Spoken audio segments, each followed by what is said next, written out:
morning and welcome to Cover 2 Cook. We're on episode 134. We had an action-packed Saturday college football. Came down to the end for some of these games. Even our favorite team, Notre Dame, in controversy at the end. And then on Sunday, we come back with our fantasy football. And then we have a great afternoon games leading into good evening games. And then we'll talk about what is coming up on Monday as well. We have to finish with Tim's best bets, so let's get it started. Yeah, I was going to do a vertical jump there. Thank you, Socks. Travel been to Indiana, and did Cover 2 Cook get you a good hotel?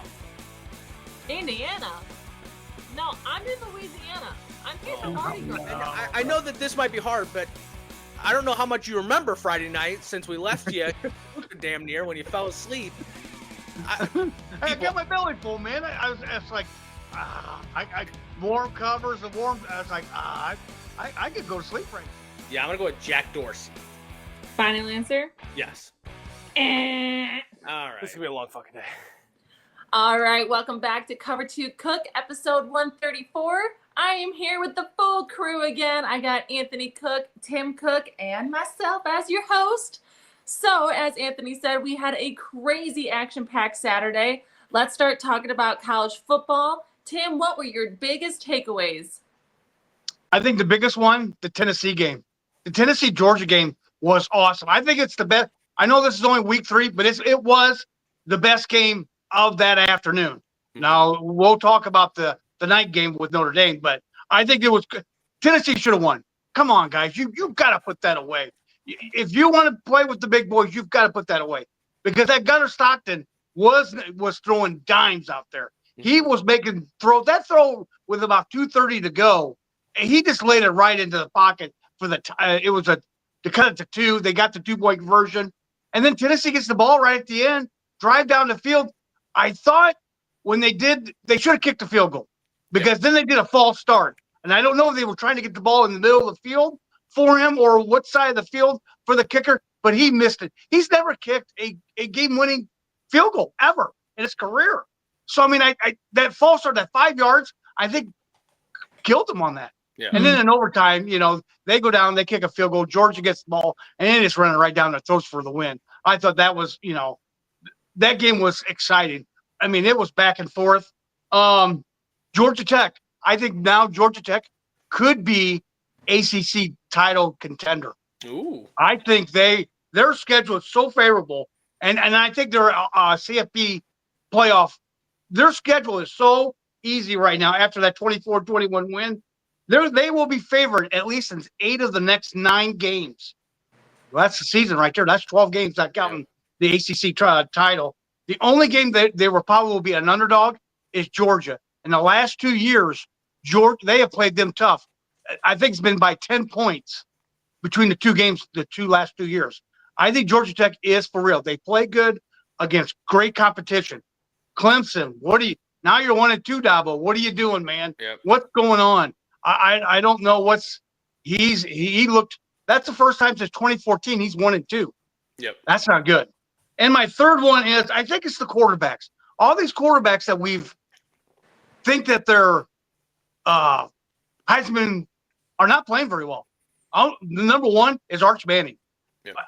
Texas could not pull away from UTEP. UTEP is not a very good team. And it just seemed like his stats were not very good. That team just couldn't pull away from him. Your Langway, he's not looking too good. He had 5 interceptions against LSU. They just don't have – but he's got Sam Houston, Arch does, next week, and then conference play starts. You better get it straightened around or you might have another loss in conference. I would agree. And I'm just curious because I have a quick question to that. Do you think this is still they're not showing us all of Arch, or do you think he's just not ready? I just don't think he's got enough starts. And I think the baseline is so low. I just don't think they're not putting him in great situations or something. But that team is just, and I don't know if that's Sarkisian with this team to get all together. I don't know if it's just Arch or if it's the whole team. They don't play defense they're playing good defense. But when they get to conference and SEC, it's going to be a lot tougher. You're going to go up against LSU, Alabama, some of these tougher teams. And if you play like that, they'll blow you away. No, yeah, and absolutely. I think Arch Manning's worst thing right now is accuracy. I mean, he's just inconsistent. There's some great throws and there's some that are not. And it's like the inconsistency is not because of not playing. That's on talent. That's on confidence. That's on a lot. I think sometimes he's pushing the ball instead of throwing the ball. Like throw through the ball. And obviously with all the mechanics that he comes from, you wouldn't kind of see that as being a foreshadow for him, for sure. Yeah, we're definitely waiting for it to click, and we're waiting for it to click at the right time because, as you said, Tim, we have a big SEC coming. Anthony, what were your takeaways from this weekend? Yeah, I mean, for my big takeaways, right off the bat, Miami restores authority over USF. It was a great run, USF. It was beating Florida. Obviously, we're finding out Florida is not the team that we thought they were going to be. But Miami coming in there, they controlled the ball. Carson Beck did have 2 turnovers, but had 3 touchdowns for 340 yards. The biggest thing is USF could not stop the run of Miami. The running back for them, Fletcher Jr., had 16 carries for 120 yards with 2 touchdowns. As much as we wanted to see this USF run keep going, I believe that they play another good school right after. They got a hard competition or a hard schedule coming up. At the same time, Miami just adding another quality win into their round. Well, where USF ends at the whole thing, we don't know, but that's a ranked win when you're going throughout the season. That was 1. Number 2, South Carolina struggling bad versus Vandy. Now, this was on during Notre Dame, so you're probably tuned into the Notre Dame game like we were. But Vanderbilt snaps a 16-game losing streak to the Gamecocks. Gamecocks had owned this rivalry in a long time, but Diego Pavilla had 2 touchdowns, balling out for Vanderbilt. The big story of this one is Sellers was knocked out of the game in the second quarter. It was a targeting play. It was the crown of the helmet. Not a great look, but, I mean, even before he goes out, they needed to get a kickstart because, I mean, Vanderbilt came out and they were ready to own. Like, it was more one team was being way more aggressive than the other. South Carolina just didn't look like they were ready to play. Once your captain of your offense goes away, that kind of target, you don't got a high chance of winning that game. I do think that depending on how Sellers is coming back determines how South Carolina gets looked at in the future. If he can come back and get back to Seller ways, then they're still a good team. But if he can't, they're going to struggle really bad because you could see it in that game. Final one, Brian Kelly doesn't want to answer that. I thought this clip is absolutely awesome. If you've seen it going around, LSU would go to beat Florida last night 20-10 while getting 5 interceptions like Mr. Tim Cook said there against DJ. LSU won the game. So he goes to the press conference. They're asking him questions. And he goes to say, LSU won the football game. I don't know what you want from me. You want us to win 70-0 against Florida? Would that make you happy? This football team worked their tails off to win in the SEC, and you want to know what's wrong? I totally agree with this. But Brian Kelly, what the hell did you think you were signing up for when you go to go coach in the SEC? They expect perfection. Well, guess what? Nick Saban damn near did that over in Alabama. So that's what they expect, okay? You weren't good on third downs. And there was a question. You weren't good on third downs. He goes, we were good the week before. Yeah, but this is a different team. This is what they expect every week. But at the same time, I do love it by Brian Kelly because guess what? My guys went out there and gave it everything. We didn't win by 100, but we won the game. That's all that matters when it comes out of the end of the year. Good to see a little fight in Brian Kelly. It always looks like he's going to have a heart attack up there on that thing when he gets too red. Yeah. Settle down. I mean, I get it. It just, you get real mad. But but it's good to see him defending his players because he's thrown his players under the bus many times in press conferences. So good to see him back in LSU. But it also sounds like a consistency issue here too. You're good last week, but you got to pick it up on there this week where you probably did something better this week that you didn't last week. Yeah. But always come down to it. Tim, what is the reaction that you have from Anthony's big takeaways? Well, and another thing too is Nussmeier's not looking that great neither. Yeah. I mean, so he's trying to, and you're going to have games like that. I thought the reporter's question was, I mean, it was kind of it's how a reporter would ask a question, but yeah. It's just the idea that you're going to have tough games in the SEC. I don't care if it's at home, on the road, wherever you're playing them at. It's going to be tough. And I think his team is struggling right now. And if they don't, like I said, another Texas, if they don't get it turned around, they could, have a couple losses like Clemson. So I think he's trying to, which is great that I see that he protected him because, yeah, he sometimes does like to throw him under the bus. Yeah, and I don't think that was a tough game. I watched it. That was a tough game. I mean, it's like nobody was moving, and it was just a tough game in Baton Rouge. Yeah, I don't think LSU's playing bad ball by any state. Like, they beat Clemson. They've beat these teams. They beat Florida. Like, they're not playing bad ball. It's just when we think of the number one teams and things like that, it's also week, 3? I mean, you're not even playing. They've played one good quality team. Ohio State's played good one. All these teams haven't played all but one good quality team. So when you look at it, it's like, well, they're not playing. Yes, we expect you to beat Florida by 70, right? Because that's what we think of the top 5 teams. But at the same time, they'll get their groove. And if there is one out of your Heisman quarterbacks that you were talking about before, Nussmeier's in the best situation. Cade Klubnik's pretty much out.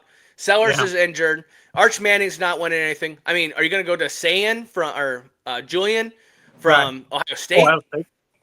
I mean, because now you really don't have a standout player. And watch, there'll be someone in comments that'll let us know. But okay, whoever that standout player is.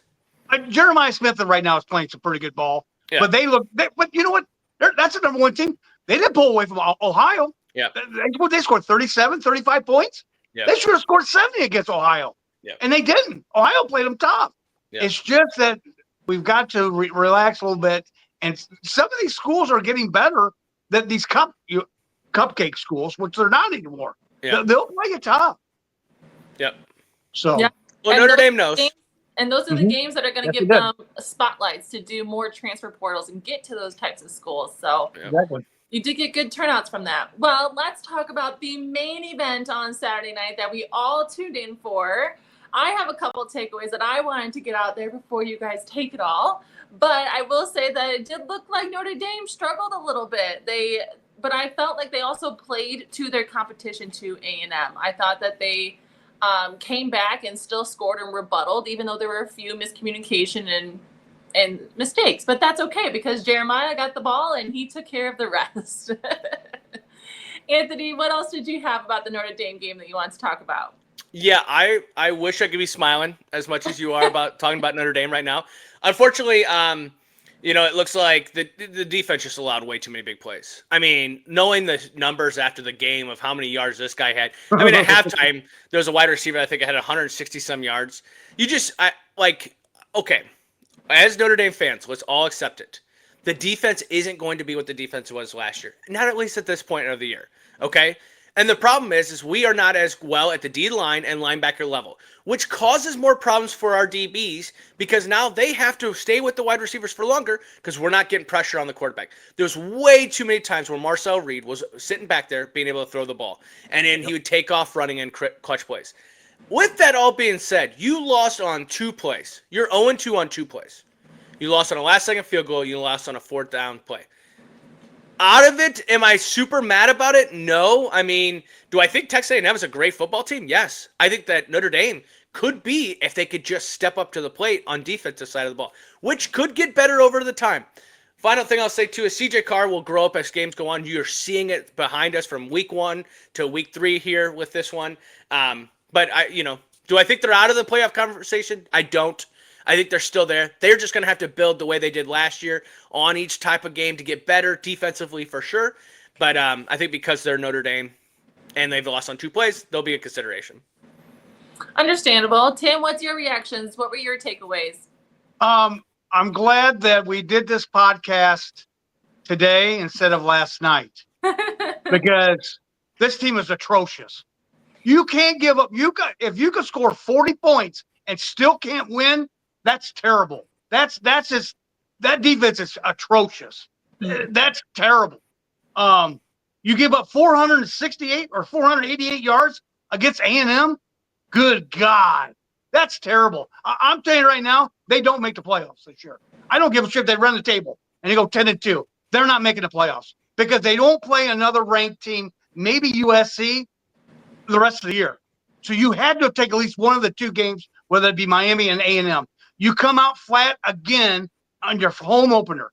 Last year, remember our home opener last year? NIU. You can't come out flat like that. That defense, I don't know. You're right. I think we've got to realize that. But you got to stop somebody. I mean, they were just going to ride them down the field like it was nothing. Now, I know there was a questionable holding call on that 4th down play that wasn't called. Oh, well, you got to play it out. You had a 4th and goal in the goal line, and you can't cover these guys. I'm telling you. Yeah, but You know what? I can see probably 7-5 this year. They're going to lose more again. They're going to get beat again because you can't. That defense is terrible. I don't think so. So I'm gonna back you up. I think I think it's the day after. You're being very overdramatic, just like we have in the past. Overreaction. Yes, because I do think Notre Dame there's a lot of great points, like Lisa said, throughout that game. I mean, when we got the Love and Price package going, it goes. Yeah, I mean, when you talk about it, like we could only score 20 some points last week. We had 20 some at halftime, right? We scored 40 points. I understand that the defense looks like shit, but we lost a lot of NFL talent. That D line got restructured. We're hearing the Jack Kaiser, or not Jack, or the linebacker playing in the NFL. We're hearing about people playing in the NFL. They're doing their thing. I think when you look at this defense now, it's going to struggle. I think because our DBs are put on pressure. But don't tell me that Texas A&M ain't a good team. Yeah, And Miami goes and looks like they're a top 5 team. Like, I believe when you're watching college football right now, the 2 teams we played will be in the playoffs. Yeah. Texas A&M now has that momentum to go because they won at Notre Dame. I bet they're in the playoffs. I bet Miami. There's nobody I think touches Miami in the ACC. As much as Georgia Tech and all those other things. Right. So if we lose to possibly 2 playoff teams, how can you not say that they win if they don't win out and get better? That's the biggest point. Yeah. Under Freeman, they have to get better. But I will say I don't know if they will. That DC coach, he might be on the hot seat right now. I mean, but as much you as can't give up that many points. I feel like we saw a lot of improvements between like week 1 to week 3 because they had to bye week 2. I thought we saw improvements. So I think that's going to continue. So they're just going to work out these kinks. And like we just said about Texas and about LSU consistency, right? So it'll get there. And one last thing I want to say, too, is we definitely missed the defense coordinator we had last year. Definitely understand. Right. But it feels like last year we were timing blitzes perfectly. We were able to play that man coverage. I don't think we can do that this year because of what I said with the linebackers and D-line. I don't feel like we're as run-oriented of stopping the run that we were last year. So if we can't do that, you can't run man because a corner can't run with the wide receiver for 10 seconds when the quarterback's just sitting back there. Marcel Reed is a hell of an athlete. I think that's right. We played Carson Beck and Marcel Reed. 2 guys that could be in conversations of Heisman by the end of this year. Let's slow the brakes on how bad Notre Dame is, okay? I hope so, because I can't watch another game like that. Well, it's always a roller coaster. And I'll say this, if they lose another one, I'll be the first one on this podcast to be like, okay, year's over. But I don't think they're going to. I think they're going to run it because of what you said, the schedule, but also too, that's not a bad team. Right. You gotta win. And honestly, that's the difference now of what we're seeing from CJ Carr and Leonard. Leonard could put the team on his back and win some games. CJ Carr's still growing up in front of us. Just let him grow up. Right. I would agree with that. Well, let's kick it over to NFL. And speaking of teams doing ups and downs, Tim, I've been hearing all about Anthony's fantasy all day. How's your fantasy team doing? Oh, not so good. I was leading by 20 going into the 3:00 games. I'm down 6. My guys are not. Derrick Henry, 2.3 points. Yeah. My defense, Denver's defense, 0. I mean, it's not been good. And his players, he's got Connor for Arizona. It's just, I had a nice lead, and now it's gone away. So it looks like I'm going to lose this week. And I'm scoring over, and we're a non-PPR league. I got over 100 points first 2 weeks. I should be 2-0. Usually, if you can hit 100 and non-PPR, you're going to win. And it doesn't look like I'm going. Looks like I'm going to lose this week. Well, don't worry. Big Papa will go 2-0, so that this podcast still knows what the hell they're talking about. They know ball. I'm going to win 2-0 because the person I'm playing didn't even put a defense in. Just didn't even put a defense in. And so, hey, and I don't want to hear about it because they had Buffalo's defense. And guess what? Buffalo's defense had 15 points today. So I don't want to hear about it. They didn't play any defense? No defense. So, you know what we do with people like that? No. We don't need to talk about it. Needless to say, I'm saying that ain't getting added at the last minute. That ain't right. Nope. If you don't play it, you don't play it. But But yeah. Huh. So he's been having an emotional roller coaster about everybody else on his team. Oh yeah. He's not doing much. Yep. Jerry Jeudy the first 2 weeks hasn't done a whole lot. I mean, Derrick, Malik Neighbors finally woke up. He got me 30 points today. Yeah, that was So, I mean, crazy. he finally woke up. And, there's other, players I've had. Ramon Stevenson, I picked him off the waiver wire this week and threw him in instead of Pacheco because I knew they were playing Philadelphia. Hell, he had 16 points. Yep. So, I mean, my number one pick that I picked up, Derrick Henry. Oh, no, I think he was my second round pick. He had like 2 points. No, Yeah. Malik Neighbors is your number one. We'll always remember that. Oh, big time. Yeah. We'll always remember that. All right. Well, Tim, why don't you take me into your NFL big takeaways so far? Oh, you're going to love this one. Number one, Lions really, we all thought, the Lions are done. They lost their OC to DC. Boy, they sure did show today against the Bears. They got healthy really quick by winning 52-21. Holy cow. They put a blitz on Ben Johnson today. They showed Ben Johnson, well, maybe you should have stuck around a little bit longer because he put a thumping on them today. I one of my friends, they ended up turning to Big Bang Theory because they got tired of watching the ass whipping that they were getting. And my phone was going off because I have their kicker for fantasy, and he got me 11 points. So that was number one. Number two, a punt return and a kick return in back-to-back plays in the Miami New England game. And the Pats went in a 33-27. Dolphins are a hot mess. Holy, I would not be shocked. And this is kind of a hot take. If that coach ain't fired this week, they may fire him because that team does not. You got Tyreek Hill now bitching coming off the field for the second straight week, saying that Tua's not the guy because he overthrew him. He was wide open and Tua overthrew him by a mile. So Pats snap a 4-game skid, and they haven't won in Miami since 2019. My third one, Joe Burrow hurts his big toe or hurts a toe. And the Browning kid came in, and they end up getting a victory, and leads the Bengals to a 31-27 victory. I have T. Higgins on my fantasy. He seemed like he went to him a lot more than did Jamar Chase. But that's going to be a big deal for Cincinnati, and they're 2-0. So, I mean, depending on how long he's going to be out, that's going to make a big deal for them. Yeah, seeing Joey go down in the beginning there was a little tough to watch there. Yeah. Anthony, what's a reaction you have to Tim's takeaways? Yeah, I think when you're talking about Joe Burrow going down, you spent all this money on T. Higgins. You got the whole situation wrapped up. Again, today, you're still playing until the end of the game to decide. Now, that's Joe Burrow going out and changing everything like that, Right. but that just shows you what without Joe Burrow. And as much as I love Joe Burrow, eventually we're going to have to start talking about some of these injuries because it seems like every year he's kind of getting injury prone. And I don't like to say that about Joe Burrow because I really like him, but at the same time, I literally looked at Lisa when he walked off the field and I said, I'm so glad I didn't draft him because I wanted to. Going into this year, I was like, Joe Burrow is the guy to get, and super glad I didn't do that. Well, before I kick it over to you for your takeaways, I wanted to just pop in and give my takeaways here. I am actually thrilled to say that I'm happy to live in Wisconsin because we get so many promos when the Packers do well. Yep. Whether they score a touchdown or win a game, we get so many promos from McDonald's, from Dunkin', from all these restaurants where, as a Bears fan in Illinois, you never know what that's like. Yeah. It is. It's so true. Like it was funny. Like waking up Friday morning and they were like, "Did you get your free this? Did you get your free this?" Because Green Bay won. It's like we don't know what that's like in Illinois and Chicago. Like, I'll be a cheesehead if that's what that means. Okay. Let's not get crazy. We'll take the benefits, but we're not going to root for them. Right. Because I don't want to keep hearing "Go Pack, go" in our house anymore. You were doing it just as much as I was. It is catchy. It is very catchy. It's not as great as Skull, but it's catchy.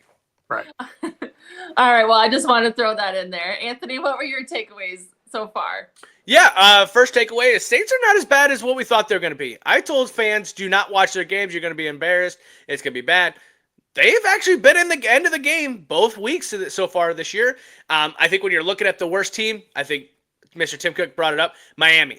That situation down in Miami is just really bad. I think Tua is, he went to a press conference and one of the persons asked, what did you, the interceptions last week? He kept saying it and he goes, well, I have one bad game and then this is what you guys bring up. You guys start bringing up.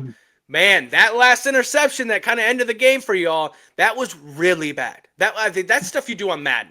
Like that's really bad. I don't know what they're going to do either. Like it's a full rebuild. because yet alone are you going to probably lose your coach. You're going to move on from the quarterback. The wide receiver that you've went out and got, Tyreek, is probably going to leave. And then you're just rebuilding that whole structure again. While you got A-Chain there, that's not that bad. Finally, back to the Saints, though. Not bad. Spencer Rattler's just not – I mean, he's just sticking in. He's throwing the ball up for Hail Marys half the time, it looks like. But at the same time, they come down in the hands of either Olave or Juwan Johnson. My second takeaway, and you know what? We deserve this second takeaway. We got a quad box to end afternoon game today if you were on Red Zone. That is awesome. 4 games that are coming down to the last 2 minutes, coming to the final moments. One of them was this Saints game. One was the Miami game, I believe Cowboys, and there was another game in there. Right. When you're watching, right, we started out with an octo box or 9. We had 9 boxes today. Anthony, he said the Brady Bunch boxes. Yeah. He did. Yeah. And that was awesome. I thought, and he goes, and if you people don't know who that is, look up, Yeah. But it was pretty cool. Yeah, I mean, I don't know Brady Bunch boxes, but yes, I like when you get this amount of games and then getting into the final. That's what we deserve on a Sunday, right? We deserve that of what we've watched all day Saturday to get into Sunday afternoon and then getting 4 games that go down to the end, which leads me to the thriller, my final one. The Dallas Cowboys are taking on the New York Giants. This usually is a premier game. They brought it up multiple times on the broadcast. This is usually a premier game. Well, it's a noon kickoff. Well, I'll tell you right now, probably going to be a premier game going forward. Here's the last 3 minutes of this game. Giants go up 30-27. Cowboys go back up 34-30 with 52 seconds left. Russell Wilson throws a ball that I swear hits off the Jumbotron. That's how high that thing went up there. To go up 37-34 with 25 seconds left. For Aubrey to kick a 64-yard field goal with no time remaining to send it into overtime. Cowboys would go on to win in overtime, but Russell Wilson, I think, solidified why he needs to stay as quarterback. I will say at the same time, we did see a little bit of that Jackson Dart, and I feel like it's just right there. Now that it's 0-2, I did think it's even more possible we're seeing a lot more Jackson Dart, no matter how well or how young Russell Wilson looks when he's throwing those balls. That one that he threw to Malik Neighbors, thank God he's got Malik Neighbors, because no other wide receiver outside of maybe Justin Jefferson and CeeDee Lamb is catching that ball. That was a moonshot that came down into his hands. Great game, though, in Dallas. I will say seeing Jerry Jones about 100 times is about as bad as seeing Taylor Swift. I don't need to see the old fart. I get it. He's up there. He's controlling the whole thing, but I don't need to see it 100 times. No, I would agree that overtime went all the way to the end just for someone to score a point. That was an intense game. Yeah. What were your reactions from Anthony's takeaways? I think the Dallas Giants game was a classic. I mean, they'll put that on NFL Network. What kind of, and that ball that you said, they had the DB had his hands on his eyes. Yeah. And he still caught the ball. Even the first touchdown he caught, he kind of one-handed and brought it in. It was nobody else is catching that. Nobody else. He had to go up and grab it and catch that. It was. I thought that the Dallas was going to give it away because when they at the end they ran the ball to get him. They didn't try to get any closer. They just thought, well, Aubrey could kick this 63-yarder, no problem. Well, he did, but any other, didn't like that to tie the game to make it to go overtime. I would have liked to have gone a little bit closer. And not maybe run the ball or a quick hitch out to get you closer. But that almost come back to bite Dallas in the ass on that one. But that was a great game. Don't you feel like it was like a little bit of that PTSD, though? It wasn't last year, but 2 years ago when they threw the ball down the middle. They didn't have any timeouts. They ran up there. Yeah. So I feel like this one was like, we have the kicker. Stop wasting time. Just like we saw yesterday with the game where the false start moves him back. Things like that. I just feel like in this situation, they're like, we know Aubrey can kick it. He is the best. I say that, but that Pittsburgh Steelers kicker as well. Boswell. Boswell. Good too. They are just almost confident, definite makes. But no, this game going into it was like 0-1 teams. Who cares kind of thing. This was a great game for an afternoon. And Wilson had 453 yards of passing. Yeah. Good. I mean, he ain't had that in 10 years. Yeah. I mean, he looked like he was when he played in Seattle. Yeah. I mean, he had a hell of a game. And I like that Cam Scadwell. I have him on my bench for fantasy. He might move up a little bit because I see they're playing him a little bit more in that Tracy. Yeah. And they used him quite a bit today. He might actually make my starting lineup next week. Okay, well, and that's all the recap we have for just the noon, up to the noon. We still have the afternoon and late games to go. And just a reminder, on Monday, there's 2 games. There's the Bucks versus Texans and the Chargers versus Raiders. So we'll have a lot to talk about when we come back on Tuesday for our Wednesday episode. But Tim, we had to read off your betting results without you last week. How did you do this week? Not good. If people are putting their hard-earned money on, you might want to rethink about. I went 1-3. Luckily, the win I had was against Jacksonville and the Bengals. Good thing that Joey Burrow went out, but I had the Bears getting. Boy, that wasn't even close. Yeah. I mean, they're getting 5.5, and the 28 point. I thought for sure Oregon was going to blow out Northwestern. Northwestern, they're not a bad team. If they can run the ball and keep doing what they're doing, they give Oregon all they can handle. And then I had the South Carolina one, and that kid went out. So, and I thought only giving 3 points wasn't bad, but not so much. So right now I'm 5-6, 5-8, or maybe not 5-7, 5-7 for the year. So.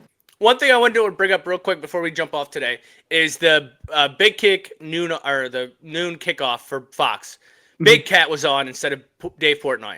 Really? And Big Cat, I think, is actually better for this situation because it was at Northwestern. They did all that. Now, with that being said, Big Cat actually brought up a valid point that I almost texted you. Playing at Northwestern on 11 o'clock with windy temperatures and things like that with a 28-point spread, that's a lot to combat against. Then we find out after the game that the coach for Oregon says, yeah, we definitely could tell that they were funneling in music. There was no way their crowd was doing it. The speakers behind us were way too loud and stuff like that. So, is it really Northwestern playing Northwestern or playing against the music there? Every team does it. It's just whether Oregon calling it out like that was kind of funny. But Big Cat on there wasn't bad. I think, when you look at Dave Portnoy, one other thing I'll say, too, about College game day is – if they would have had another field goal kicker make it this week, I'd be like, okay, we get it. Everyone's going to make a field goal now. But when they went to do that second one, you could actually tell that Pat was nervous because that was a lot more money he kind of put up and all that. This guy shanked it, didn't even get close. It got short. Yeah. Well, yeah, because they said, who was it? I think it was Herbstreit says. I don't know if Pat McAfee said, do you think he's got a shot this week? And Herbstreit goes, not a chance enough. Yeah. He's like, look at this kid. There's no way he's kicking this field goal. Yeah. Because he had the bib overalls and the baggy pants, and he's at the sideline trying to, practice his kicking. And he's like, yeah, there's no chance in hell he's making it this week. I'm like, on. If he would have got the distance, that would have, because it was straight on the second one. But yeah, you were talking about your betting for the Oregon. That one's just tough. I mean, with the Sellers one, you're going out there too. That's tough. But that's why you gamble. It's fun to see it. It sucks when it's gone, but it's great when it's coming in. That is episode 134. We talked college football all day Saturday and NFL Sunday. We're recording before the Sunday night game. So go Vikings. At the same time, like Lisa said, we have 2 Monday night games. So when we come back on Wednesday, we'll recap that and talk about what's upcoming for the week before we get into another action-packed NFL. If you like what we do, subscribe, like, comment on Facebook, Twitter, Instagram, TikTok, all of them as well. We want to thank all our fans. Have a great start of your week, and we will see you on Wednesday.